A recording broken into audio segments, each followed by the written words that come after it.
So what does getting rich mean? For most of us, it's this elusive thing we chase our entire lives, believing it's something that can make us better people. If I only had more money, things would be different. But somehow, there must be more to it. Being rich to me is being truly free. It's rich in your mind, rich in your growth. Feeling true that I've actually truly lived. It's knowing that I was able to make a contribution to the world.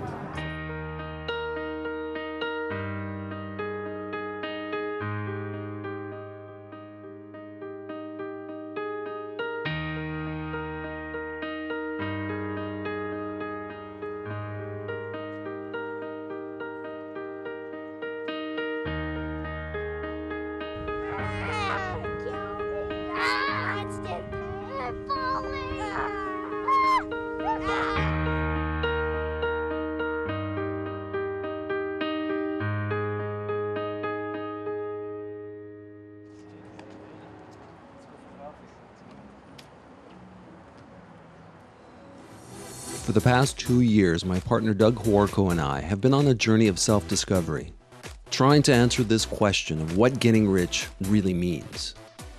What initially started out as an opportunity to make additional income has transformed into a lifestyle design company called Zagtime.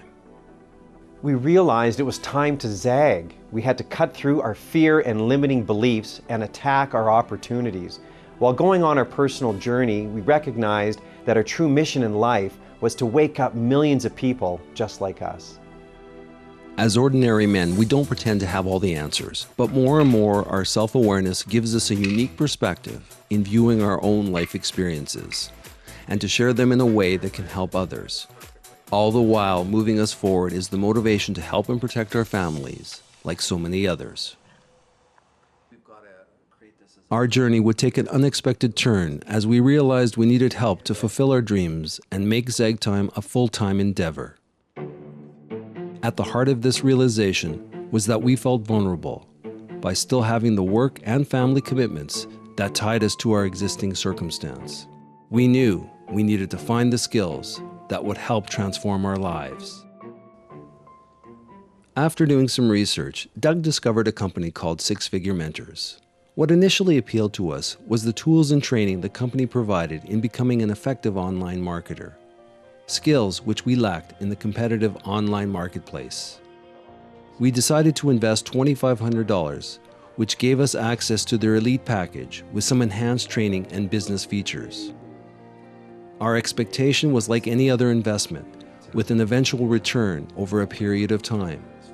In this case, it was to gain the skills and knowledge that would help move us forward. Not long after we joined, we had the chance to meet the founders, as well as people like us trying to live a better life. Ask any entrepreneur and they'll tell you that at times it can be a very lonely journey. So we jumped at the chance to meet other like-minded people. Our destination, Las Vegas. This idea of a freedom lifestyle is something that a lot of people don't fully appreciate. And this opportunity to go to Vegas and talk to these other people that are experiencing a freedom lifestyle, this idea that they're crafting their own life, intrigues me. I guess I'm really curious to learn, well, what are they doing? And how do they keep doing that every day? What's the secret recipe for living this kind of a life? Arriving in Vegas as two middle-aged men, we did the only thing we could, rent a sports car and show up at our destination. The hotel was beautiful, a resort no less. This was not the Vegas I knew. This was something better. It was calming, soothing, and relaxing. The architecture was grand, and so were the expectations. The event we were attending was called Momentum Day, which simply put is an opportunity to bring as many people together and inspire the hell out of them. Yes! With dynamic speakers and team-building exercises. What struck me when we arrived was how happy everyone seemed. Smile after smile and hug after hug after hug. The interesting thing is most of these people had only known each other for a short time, and further still, had only really connected online. Yet it was hard to tell who had just met and who had been friends for years. Early on, the founders of the company got on stage and started sharing their wisdom. Some of it was focused on business, but a lot of it dived into the mindset of successful people. Stuart Ross and Kubassek had both been successful as internet entrepreneurs, but now they shared a vision to create something bigger. Part of this vision had been the realization that the world was fundamentally shifting, and that technology would decide the winners and the losers. For most of the attendees, the promise of a better life seemed to be the obvious choice. Effectively, the business model is learning how to do digital marketing and the skill of acquiring prospects and customers. The other business model is on the educational side, and this is Digital Experts Academy, giving people the skills to really do what we've done, which is take an idea, bring it to reality, and build and grow a business around whatever it is that they choose. As with any online business, there is always a heavy dose of skepticism or questions about the potential of a scam. Questions that I needed to ask to satisfy my own concerns. Biggest factor behind the skepticism is the too good to be true element of what you can create with this lifestyle. You know, we have students as examples who are making millions a year in commissions online, and they're working from home from their laptops. And of course that's the elite, and that's often what you find when you first start looking, because that's what gets attention. That's the way the world works. We notice the people that are at the top. Now, the more realistic idea behind what can be achieved, in my opinion, through my experience, is replacing your income, growing your income fairly steadily as you improve your skills, your leverage, and your income grows, and it's not like a traditional business where you're trading your time for money. I'm on the Indian Ocean at the island of Mauritius. So once you're in this space, it becomes very obvious how truly average people, just like myself, are able to achieve extraordinary results. So who were these ordinary people he was talking about? Scanning the room, it was easy to see there were people from all around the world and from all walks of life. Earlier that morning, while getting our start, at a Starbucks, which was in the resort, Doug and I met Pat and Dave Sitko, a delightful older couple that surprised us with not only their wisdom, but their youthful outlook on life. Despite being in their 70s, Pat and Dave are determined to get on the digital bandwagon, and even though they're challenged with not having the technical skills, are happy to learn and grow. Well, I spend quite a few hours a day learning on the computer, trying different things, and working this out and working that out, and you know, that's the way I learn, is to make a mistake and find out, oh, that doesn't work. Okay, let's try it this way. You get overwhelmed many times, but you just continue on. Once you find a way of doing it, it's a big adrenaline rush. At the heart of their journey for freedom is their family, and even though their children and now grandchildren are adults, the need to provide is still there. I always remember once when we were in Hawaii, leaving Hawaii, so many people were crying. And our kids were 6, 8, and 10 perhaps. And they said, why are people crying? And I said, because they think they're never coming back. But I said, we'll come back one day. And that's a promise I've never honored yet. So that's another important thing on my bucket list, that I would really love to be able to take our children to Hawaii. And if the affordability is there to bring all the grandkids too and spouses, money makes the world go round. And there are a lot of things that you can do with money that you cannot do without it. But it doesn't mean it's the be-all, end-all, because there are a lot of wealthy people that don't have happiness, don't have friendships, don't have what a lot of people that have nothing have, because they have good relationships. And it's fostering these relationships that Pat and Dave are so good at. They are so genuine and sincere, you can't help but like them. One of the many that have befriended them is Australian John Newman. John has an interesting story in that he loved his work for the Australian Air Force, but is in the process of being medically discharged, forcing him to refocus his life. Now involved with Stuart and Jay for almost a year, he feels confident he's made the right decision. Sky's the limit, so I've set some pretty high expectations, but I'm aware that that's up to me to achieve those. It's not up to anyone else. I have to take responsibility, so there's a lot of hard work there, but that's what I want to do. There's the financial side, but for me it's not about the finances, it's about the personal development, personal awareness and the personal growth, and then not just for me but also my kids and other people that I know.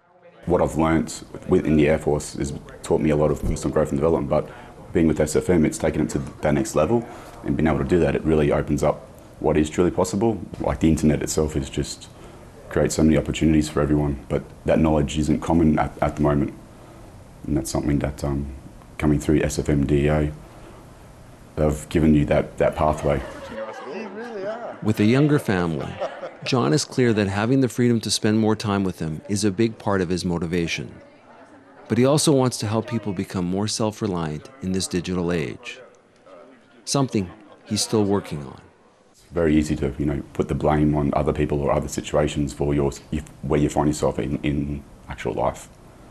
So for me, that's where I've done a lot of my work. And what you mentioned about before, about the monetary side, like I haven't made a single dollar yet and it's been almost 8 months yet. That would freak a lot of people out.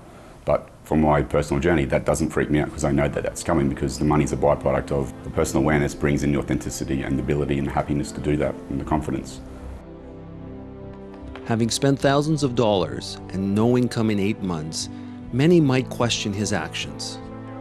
But as we heard time and time again from many others, people spend tens of thousands of dollars on a college education with no real guarantee of employment, let alone the ability to create your own lifestyle. For John, it all comes down to mastering one basic emotion. Well, it's easy to fear something and run away from it. That's our natural reaction as human beings. If you fear something, you obviously want to back away straight away. Having the ability to actually step forward and into it takes a lot of personal development, personal awareness to actually see through all that, all that bullshit. There's so much untapped information awareness around the personal development side. Like it's the next 10 to 20 years, I can see that's going to be where the real education is for the world. And funnily enough, that's where SFMDA is sort of going towards that. Clearly, the company had tapped into a basic human need. As Doug and I continued to interview people, there was almost a shorthand language taking place. Conversations were engaging, often with a deep level of awareness. There was no judgment, only the realization that everyone was on their own journey. This community is really special. It is definitely one of a kind. And it comes from the heart of leadership, because of their heart of giving and really wanting to see others succeed, and not just succeed within the confines of SFMDEA, but to succeed, to have fulfillment in their life, whatever that means for whatever your individual journey is. It just makes a beautiful community, a place that you want to be a part of, because everybody here is like-minded. How are you? Living the dream every day. It doesn't get any better. Being in a safe environment of being with people with like minds, you sort of open up, you engage more, you're happy to be more authentic. It's a great group of like-minded people, willing to grow, wanting to better their lives in every way, physically, mentally, emotionally, socially, and financially. During an afternoon session, this idea of community would be tested. JJ, the event MC, and for me, the emotional soul of the company, did something unexpected. He stopped the event. During a brief lunch break, he was approached by Engris Morales and told that she and her husband Dennis were going to leave the event. JJ, in response, did a surprising thing. He brought both of them on stage and promptly apologized for having failed them. Can I come up here and introduce you to your new family? Will you guys be so kind? You're so lost. Are there any other people that are brand new, or is everyone here an expert? I mean, I'm pretty sure. I can tell you right here, there's not many experts in this room. So you feel at ease. One more round of applause. The effect was twofold. First, with a burst of emotion from the couple. Then, this spontaneous outpouring from the audience. I felt uncomfortable all day, and she was looking at me and she was saying, "What's wrong? What's wrong?" And I'm like, I don't know. I have this something in my gut. There's something wrong, and I don't know what the feeling is. And as the morning progressed, and I'm listening to the conversations going on around me, the other members are talking amongst themselves, and I'm listening to their conversations, I just kept feeling like I don't feel like I belong here, because everybody is talking about marketing and things that they've done or things that they're doing. Like they're so far ahead, and we're like... Yeah, I felt like we are so far behind that maybe we don't belong here. I felt that way. 2 days ago, I felt that way. But it doesn't go away, you just get used to it. And you're really welcome. Because I'm here to tell you right now, if you're in or having their back, please raise your hand. Had that not happened, no one else would have known how we felt. And come to find out that there were a lot more new people there than we thought. Not everybody was a seasoned vet there. And I thought that everybody there was. And we're getting hugs, and we're getting business cards, and we're getting connections, and they're telling me, "Connect with me, I'll help you." Oh my God. It went from looking on the outside looking in to feeling part of the community. As a young professional couple from Florida, they had joined the company a couple of months earlier in the hopes of changing their lives, and in doing so put their trust into the team at SFM. They're gonna make a huge difference in my life, which in turn is gonna make a huge difference in many other lives. You know, this is not about me. The cause and effects. It's not about her, it's not about me. It's about all the lives that we can potentially help, that we're going to help and influence in a positive way somehow. I don't know how yet, and it's okay not to know. I know it's okay not to know, and it's scary not to know, you know, but it's gonna happen. After we had finished talking, I couldn't help but wonder what had almost happened. What if they had just left and no one said anything? Would they have stayed in the community? In the end, it was such a small act of saying sorry, but it clearly had a profound impact on not only Dennis and his wife, but also the people in the audience. What was the lesson here? Taking responsibility? Not making judgments on what other people are thinking? Perhaps. But an even bigger question was, how did this answer our original thought posed at the start of this film? After the weekend had ended and everyone said their goodbyes, questions still lingered in our minds. What were the lessons we had learned? Doug and I pondered this question for a while. And although there were a number of takeaways from the people we had talked to, it was clear that everyone was on a transformational journey towards changing their life, and that there were 3 main principles guiding them. The first principle was to harness their personal power by developing mindset skills. What you believe is what you will create, because belief determines what you will think, what you think determines how you will act, and how you act will determine your life results. The second principle was to embrace the digital economy by developing their online marketing skills. Learning must never stop. You must develop your own life curriculum that positions you as an expert in the growing digital economy. By 2030, experts predict 2 billion jobs will be replaced by artificial intelligence. Those choosing to reskill will have the greatest opportunity. And the third principle was to be of service and add value to people's lives, because it's not about you. When you're ready to be of service and add value to others, you will become the change you want to see in the world. The secret to creating the life you want is to impact as many people as you can along the way. Don't chase the money. When what you do matters, everything will start to flow, including the money. For Doug and I, this weekend journey was a continuation of the one we currently find ourselves on. We realize that getting rich is much more than having lots of money. It's about being self-aware and having the courage to do the uncomfortable things that can make us grow, and to never stop challenging ourselves to be better in all areas of our lives. The only question that remains is, how do we inspire you to wake up and take this same journey?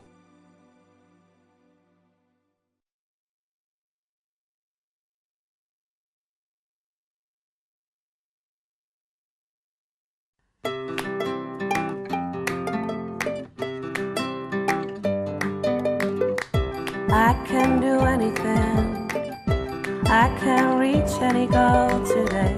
I can do what I want, I can be what I want to be.